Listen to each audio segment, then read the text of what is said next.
Okay, we're about to start. We're live on Facebook. So I think that worked.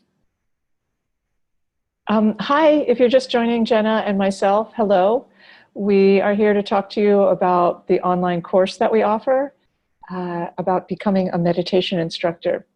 And we just wanted to make ourselves available for anyone who might be interested in this course, which starts September 20th? 21st. 21st, thank you. 21st is the opening session. 21st is the opening session of September. So it starts soon, and there's an early bird price that ends September 1st. So because there are all these things that happen soon, we wanted to just make ourselves available to talk about what is involved in becoming a meditation instructor via this program. What do we teach? How does the program work? What will you learn? What are its priorities? What is it not? So we'll leave plenty of time for questions. If you have them, you can leave them on Facebook, or if you're on Zoom, you can type them into chat. We'll have the chat window open. So please don't hesitate. And if you are here now and you want to just let us know where you're dialing in from, that'd be great. You can just type it in chat on whatever screen you're viewing this on.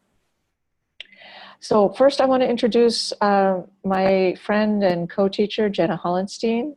Jenna is a meditation teacher and a nutrition therapist who works with clients one-on-one and in small groups around intuitive eating and health at any size. And basically, she supports people to make friends with their bodies and with food as a path to health and well-being. Does that sound right to you, Jenna? Yeah, I think that's a good way of describing it. Okay.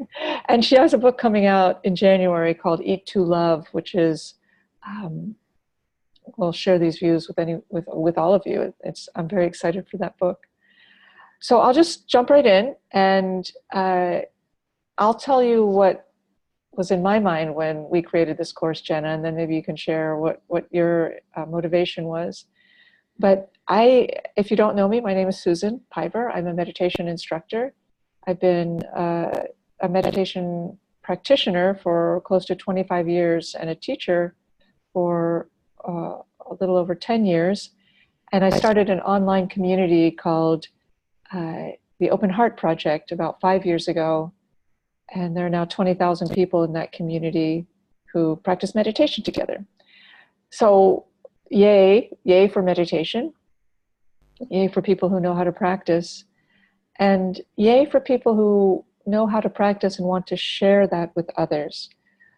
So there are not a lot of ways to learn to teach meditation. And I wanted to come up with a way that would help you share the practice with others responsibly. Because even though it is a simple practice, sitting, breathing, so forth, it is not an easy practice. And no matter how simple it is, it gives rise to results that are not simple. It changes the way you are in the world.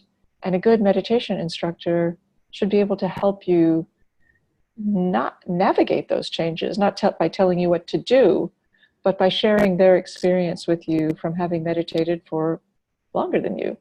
So the real motivation came in when I realized I had spoken to quite a few people who wanted to teach meditation because they were yoga teachers or life coaches or therapists, and had started to do so because they had a meditation practice, or they went to a talk on mindfulness and then started to teach it to others. And I just knew from my experience that was not helpful, that there's a better way to learn how to teach meditation to others because it is so profound, and I wanted to help offer such a way. So that was what was in my mind, Jenna. How about you? Well, I always just love hearing your story again about how you came to this practice and to create the Open Heart Project and this training. From my perspective, I came to practice through my own process of recovery and of working with things as they are, as opposed to trying to change them somehow. And that started to become very clear in my understanding, to be part of why many of us use diets or trying to change our bodies or trying to shape ourselves into a certain way in order to control our lives. So I started to see all these connections and really wanted to bring to the people I was working with some awareness, some clarity, some gentleness into the process of working with things as they are, working with their bodies as they are. And at the same time, I am not able to embark on a multi-year, multi-weekend or multi-month retreat process that will eventually train me to teach this technique. And so, Susan, you were kind enough to teach me yourself and to give me the resources and the tools to have a series of discussions with me to help me learn how to teach this technique. And part of my thinking in helping to co-create this course was giving people the tools that they need to transmit this simple technique in the work that they do without needing to make these commitments that often are not possible for moms, for people who have their own businesses and can't take time off. So a lot of the people who happen to want to include meditation in their work are also the people that have a hard time for a lot of different reasons in taking that time away to be trained to do so. And so this is a way of like finding that balance of completeness and teaching someone how to communicate this technique after they've established it for themselves, and yet is very accessible. You can do it in your home office or your garage. We've had people call in from their garage at times. So it's true. It's true. And yeah, it's accessible in part because it's an online program. But it's something that we do together. So it's not an online program where you just sign up, pay for it, and then you get shipped a bunch of videos that you have to make sense of on your own. It's an online class. And in fact, it's 9 weeks long, and attendance is super, super important. Focused attendance, not just dialing in from somewhere while you're doing something else, because both Jenna and I take this very, very seriously. It is a sacred trust when someone invites you to help them work with their own mind. It's fragile, it's intimate, it's powerful. There's no way to predict how it's going to go. So in order for us to be able to offer this training in a way that sits right with us, where we take responsibility for what we're sharing, we have some requirements that are stringent. You have to show up, you have to participate, there's homework, there are dialogues that we have with each other, online and offline in our private forum. And I think I said there's homework. And starting I think it's week 5, you start giving meditation instruction to each other, because we do it on this platform, Zoom, that enables us to create breakout rooms. So we can just stick 2 of you randomly in a room together where you give each other instruction and then give each other feedback. And then we all give you feedback. And towards the end, you give meditation instruction to either Jenna or myself. So we can be sure, we can check personally in with each of you to see if you feel comfortable that you have made a heart connection to this material, because this is not just about learning something and being able to parrot it back. The true requirement of this program that is we feel uncompromising about is that you make this practice and this material your own. That is what makes a good meditation teacher. When you teach from the heart, I don't mean to sound cliche. And one of the reasons I was so excited to co-create this with Jenna is because she has experience that I don't have. She works with clients So she is really able to bring her wisdom and expertise about how to offer this in real time. I can help you learn how to teach it and establish a practice, but Jenna can really help you navigate how you actually bring this into your work, whether you're a yoga teacher or a nutritionist. How do you do it, like in real time on the ground? So it's been a really, I would say at this point, it's like my favorite thing to teach. And it's been really interesting to work with all sorts of people who can do this. So I don't know, Jenna, I don't want to put you on the spot, but what have you noticed about the people who come to this? Or has there been anything surprising to you in how this program has developed or the impact that it has? One thing that I've noticed is, I mean, at the beginning, I noticed the variety of experiences and backgrounds that people have brought to this course, not just in the different professions that they have, but also in the different levels of training that they've done in mindfulness and working with their own minds as well. And I have to say, what surprised me though, was that whether someone was almost brand new to meditation or had done some serious practice and retreats and silent retreats and things like this over the course of several decades, this course really resounded with them. There was something about the container that this course created and the intensity that people were engaging with the material and with one another. That probably is a key piece to it. The engagement with one another that this platform affords us, and then the engagement with each other's written word on the forum, that created a rich experience for people.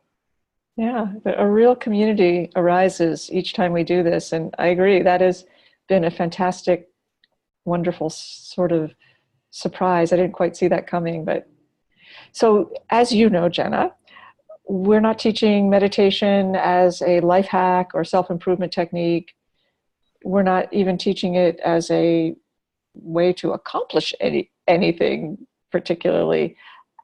And again, I don't want to put you on the spot, but how would you describe from your experience as both a practitioner and a teacher that this view within the Open Heart Project is different than the way one might perhaps learn in other environments? How's our view of meditation different? Yeah, I mean, I think that our view is, I mean, my exposure to meditation has almost always been through you and your path, and then through reading different Dharma books in the Shambhala tradition, in the Zen tradition. This technique and the view that we share is very unique to the Open Heart Project, I think, in that it's one about engaging with your actual life. It's about engaging, it's not about attaining enlightenment. It's about, I don't know, the relationships that you have with other people, the ability to see things clearly and with gentleness, the ability to work with yourself in an ongoing way and not to get anywhere. I mean, I can say this, you know, I continue to go through this metamorphosis and evolution with my own practice that surprises me, daunts me, delights me, frustrates me. And I feel like I understand, because of the view that I've learned through this practice and through learning it from you and in the Open Heart Project, that it's just about continuing to bring attention and gentleness to everything. Right. And so every piece of my life feels like practice. It's really, really, really beautifully said. And I know what you're talking about. And I agree that it's an important differentiator. Most people who come to learn meditation, you and me included, as far as I can tell, we want to be good at it and we want to do it right. And one of the things I think that separates our view of meditation, is that it doesn't matter. The truth is, it doesn't matter if you're good at meditating. It doesn't matter. As long as you are applying the technique as given, which is very specific and very ancient and very simple, as long as you are applying that technique, even for 1/2 a breath during meditation session, there's no way you can do it wrong. And there's no way you can do it right. So we try to take meditation out of the field where you're constantly criticizing yourself or feeling that you're doing it inadequately. Because the truth is, say you were great at meditation, say you were the best follower of the breath in the world, that would not be that great. We're not teaching you meditation or encouraging you to teach others meditation so that you can be great at following the breath. We teach meditation to you and support you to teach it to others so that you can help yourself and others be good at showing up in their lives fully as themselves, which is what Jenna was alluding to, in my opinion. We find that we're suddenly more present in our lives. And sometimes that is beautiful, and sometimes it is terrifying, and sometimes it is dull. But that's what we're really trying to do in meditation, is wake up in the middle of our lives to what is actually happening. So if you work with others as a teacher, a counselor, a guide of any kind, that is a really helpful skill for you to have as you work with others, to be present to them, and an exceedingly helpful skill for you to be able to impart. Because if you want to help people achieve lasting change, which I know you do, teaching them to be present and to ride the waves of their actual experience, which they know how to do because they know how to meditate, well, that is invaluable, I would say. I would add that somehow we have distilled down the information to focus on the stuff that matters. Because what I have found with other meditation apps, other approaches to meditation, is that the stuff that they focus, which is often on like measurement, like how many minutes do you practice? How many days in a row do you practice? You know, are you meditating to crush it? Like that was an actual like billboard I saw on a bus stop in New York. Oh, goodness. Like, I meditate to crush it. And I was like, what are you crushing? You know, unless you're crushing your ego, I don't really want to crush anything. But so somehow, and I think this is related to what you were just saying about the people that we end up working with in these courses. These are people who want to help others. And so it's really about showing up. And even if the only lasting change that you would like to achieve yourself and help others achieve is the ability to see and accept and work with oneself authentically, that's enough. It's not about striving and achievement. It's not about hacking your life. I could not agree more. So in our 9-week program, the first fully the first half, the first 4 weeks are completely about helping you stabilize your personal practice. So to relate to Jackie's question that I see on Zoom, how much experience in meditation should one have before taking this course? What knowledge or education would be a prerequisite to this course? A knowledge or education, there are no prerequisites. Some experience is good, but you don't have to have a lot of experience to take this class, because you're going to get a lot of experience in meditation by taking this class. So if you feel inspired and motivated to do this, just apply. And even if you feel a little bit like, I don't know if I have enough X under my belt, apply anyway. Tell us what's in your heart. Share why you want to do this, and we can have a conversation about it. And so it's really on a person-by-person basis. And the first 4 weeks are really, as I said, devoted to your practice. We'll start at 10 minutes, and by the end of the course, the 9 weeks, you'll be meditating for 30 minutes a day. I will share a link to the application. Elisa, if you're here, maybe you could put a link to the application on Facebook, and I'll try to drop it in Zoom. You'll be meditating for 30 minutes a day, but we really start with helping you create the foundation for your practice. What time of day should you practice? What misconceptions does everyone have about meditation that you can sort of put aside? What obstacles might you encounter? How could you navigate those obstacles? What can you expect from your practice, and what should you not expect? What do you notice about your life when your practice is consistent versus when it is not? So, and then the second half, maybe Jenna, you can describe what happens in the second half of the class where we start to turn that experience outward. Yeah. I mean, I think of it as very much maintaining the integrity of this simple technique that we keep referring to, and figuring out how to bring yourself into it, to share it with other people. So somehow, every time Susan gives instruction, every time I give instruction, every time one of our students gives instruction, it sounds somewhat different, but somehow it is the exact same technique, and it is that person. It is uniquely coming from that person.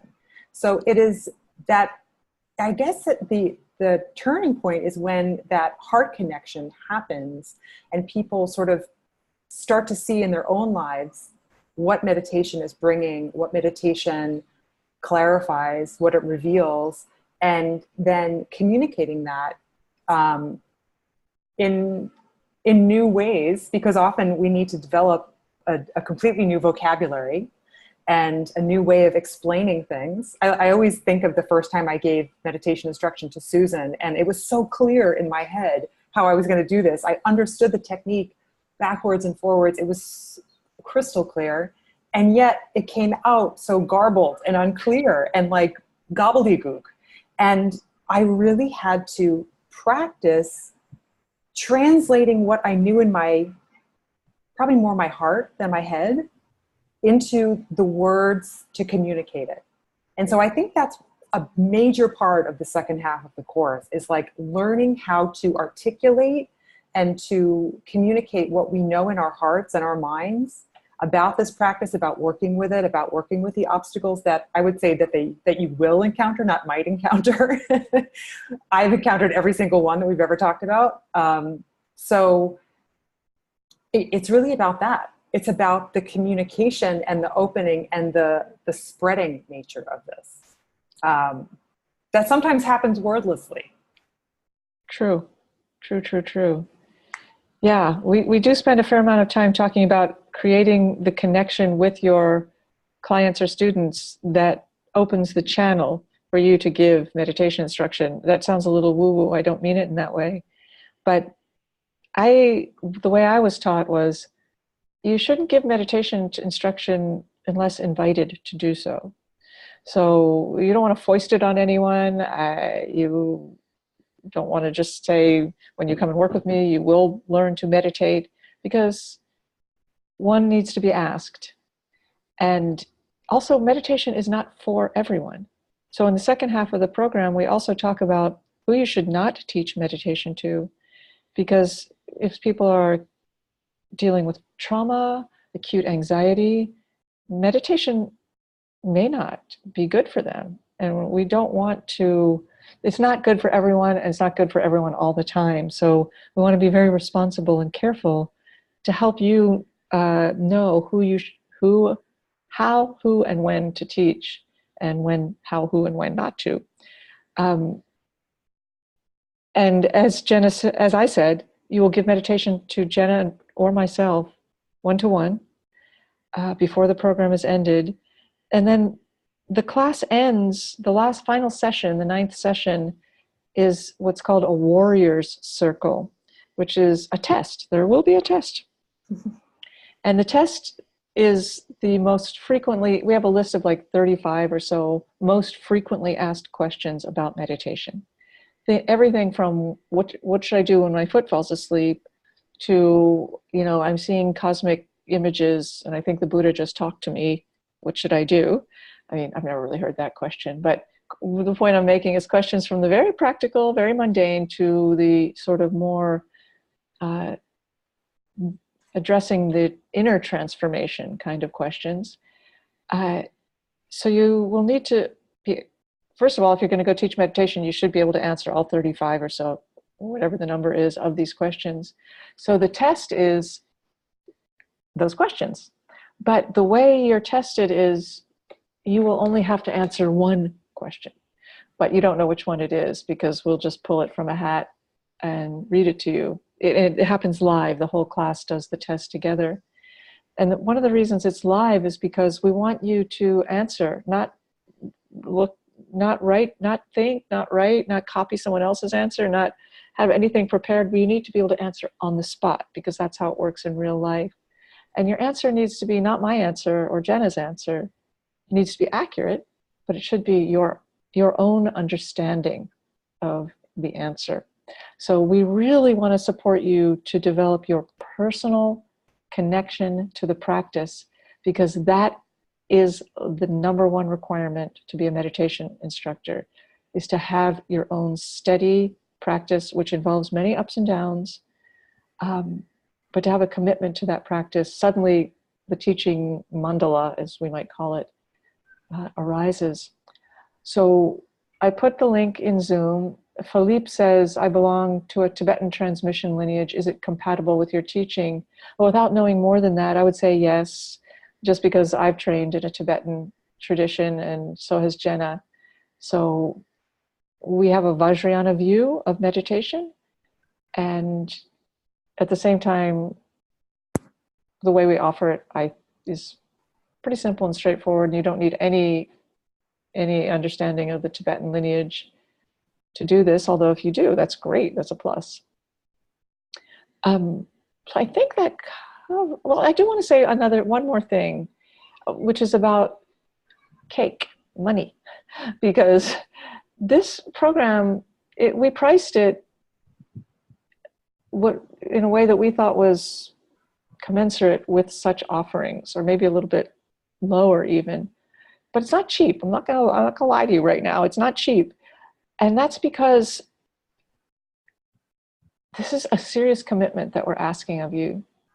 And Jenna and I make a serious commitment to you too, in terms of our understanding, our time, our heart connection to you and to this material. And we will be offering you a skill that is serious and profound, I would say. So we try to make it easy. At the same time, we offer, the scholarship window is closed, but we do offer scholarships. We offer, you could pay in 3 installments if that makes it easier. So we try to make it easy, but anyway, we priced it as we did because of how serious it is and how much commitment is required on everyone's part. So I just don't want you to be surprised when you see that. And how much preparation has gone into it, and how much ongoing contribution from each of us comes throughout the course and even following the course. Yeah. And following the course, by the way, once it's over, our relationship is not over. There's a really wonderful alumni group of people who have completed this meditation instructor program. And it was started by the students. It was not started by Jenna or myself. And it is the students who have graduated from this class get together once a week on Thursdays. Wherever you are in the world, you're welcome to come to discuss your efforts in learning to teach meditation, to discuss your own practice, and to give each week, one person gives everyone meditation instruction, and then you sort of workshop your own teaching. So there's an ongoing way to get support, is what I'm trying to say. So, and Carol says, will you be giving us a meditation tonight? No, this is just to talk about the meditation instructor training. But if you want to meditation, please go to my website and sign up for the Open Heart Project. It will be great. There are many, many meditations there. So Jenna, would you add anything to this? The other one thing is that the other ongoing aspect of this is we do quarterly gatherings. Oh, yeah. So Susan and I meet with the graduates every 3 months and talk about what's going on in your world, how it's going, giving instruction, get to hear your fellow students' accomplishments, challenges, experiences like that.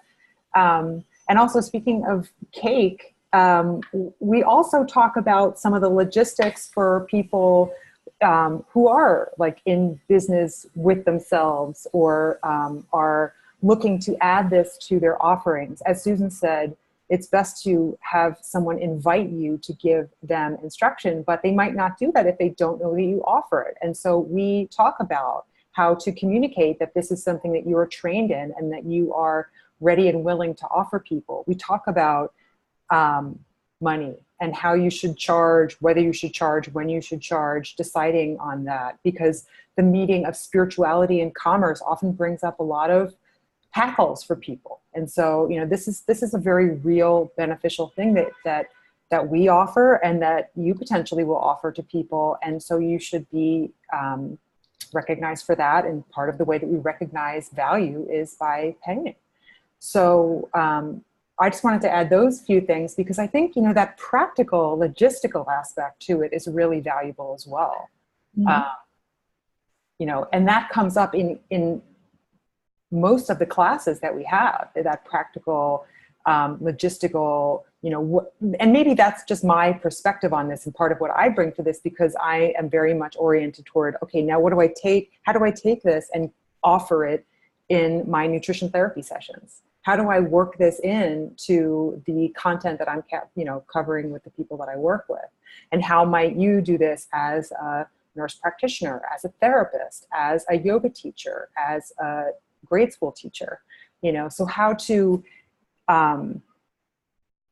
be creative with the content and the context in offering it to people, and just introducing them in many cases for the first time to this different way of relating to themselves and the world. Mm-hmm. Yeah. I really love this program. And Jenna and I put a lot of our hearts into it, and we love each other. So it's a really wonderful thing to be able to do with my friend and colleague. And one thing I can say with a lot of certainty, I think this upcoming session is the 6th session or the 5th or 6th session, is that a transformation happens for the people who participate in this program, as well as for Jenna and myself. Something begins to evolve. It's transformative. It's more powerful than I guess I knew it would be. So that's, I guess, one of the reasons I love it so much, is it really supports personal transformation for the people who participate in the program. So the classes are on Tuesdays from 3 to 5 East Coast time. So depending on where you are in the world, and we have had people in the program from every continent, I would say, except Antarctica. Yet. It's 3 to 5. We meet for 2 hours on Tuesdays, once a week for 9 weeks, although there is a preliminary session before everything begins, so we can get to know you and just go over the requirements and so on. And then Jenna meets with everyone on Fridays from 2:30 to 3 Eastern. 2:30 to 3. So there's a 30-minute, and all the classes and all the check-ins are required. If people have lives, things come up, so you may miss one class or one check-in, but not the first class or the last class. So how many participants are usually in a group? We limit to, there's usually around 40. So I think that's a really good number. It's big enough to feel like, wow, this is interesting, this is exciting, we're doing something together. I'm hearing lots of different kinds of people explore this material, which is useful because when you teach, you will teach lots of different kinds of people. But it's small enough that we can actually get to know each other. So there is homework. Jenna, can you talk a little bit about what form does the homework take, and what are the requirements?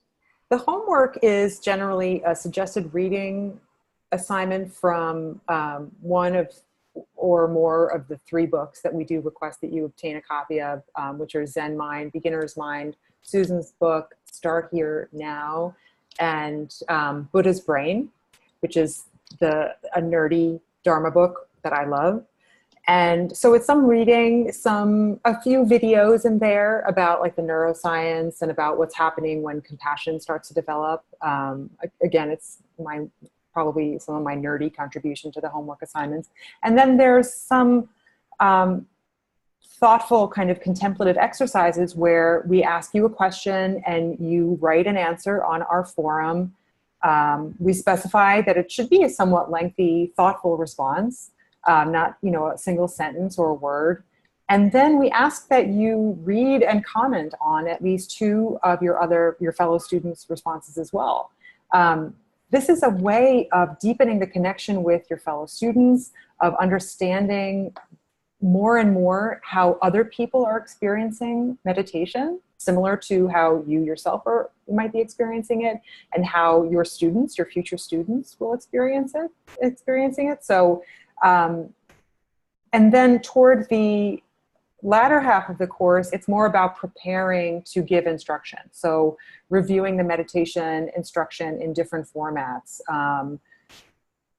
and also preparing for the warrior circle. So studying those frequently asked questions and really, again, contemplating how would I answer this question if asked, so that I maintain the core sense of the response, that it expresses the shared view that we have, but it's in my own words. It's not a regurgitation. Exactly. And I'm just looking up the dates and times so I can be sure I put them in correctly in Zoom. So if you have any questions or comments, please put them in Zoom chat if you are here. If you don't know where the chat icon is, if you mouse down to the bottom of the Zoom screen, a chat window should appear. A chat icon should appear. You could open it up, and we'd be delighted to hear from you.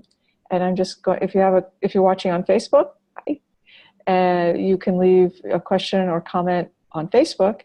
And if you leave it after this is over, we will come back and answer it. So if you're watching this after the live recording, don't hesitate to ask, because we will come back and answer it.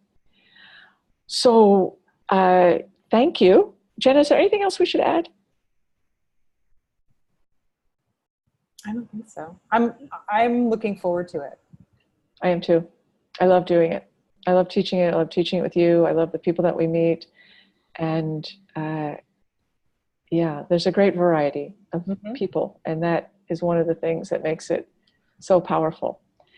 And I guess the last thing also, Karen says, do we need to commit to Buddhism as part of this program? The answer to that is 100% no. We do not need to commit to Buddhism. Although we are Buddhists and teach through a Buddhist lens, there's nothing Buddhist about sitting down and breathing. Practice can be done by anyone of any religious belief or no religious belief. There's no commitment whatsoever. The only commitment that is required is a commitment to your practice, to yourself, and to your path. Those things are commitments that we ask you to make. Not to my path, not to my practice, but to your own.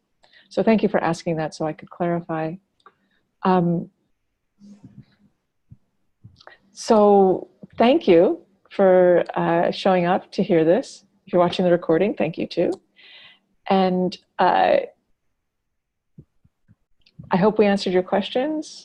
I hope perhaps most of all that we left you with a sense of how powerful and moving this material is.